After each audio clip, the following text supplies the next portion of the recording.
The rate of change of the altitude of a hot air balloon is given by R of T. Which of the following expression gives the change in altitude of the balloon during the time when the altitude is decreasing? So first of all, we're going to find out when is the altitude decreasing. So this is the rate of change of altitude, which means it's altitude prime. Altitude is decreasing when altitude prime is negative, right? If your derivative is negative, your original function is decreasing. So what I've done is I've went ahead and plugged into my graphing calculator x cubed minus 4x squared plus 6, and I did it from 0 to 8, and I just checked between -1 and 1. So then I'm going to look at my graph. So this is a graph of altitude prime.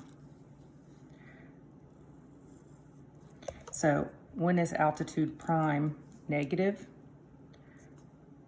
So altitude prime is positive, then negative, then positive. So I have to find these two values. They're just zeros. Second, calculate. 0, left bound, right bound, guess. So one of them happens at 1.57.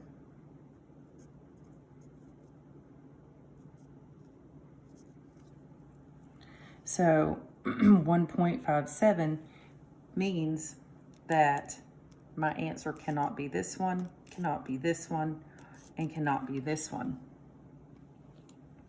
Now it's asking you to find, so this one is going to be 3.514. I don't even have to find it because there's only two options. So if you have a derivative and you want to find the following expression gives the change in altitude, it's the distance traveled. Well, if you have miles per hour and you want to know how far you traveled, you integrate it. So I'm going to integrate R of T when it's negative from 1.572 to 3.514.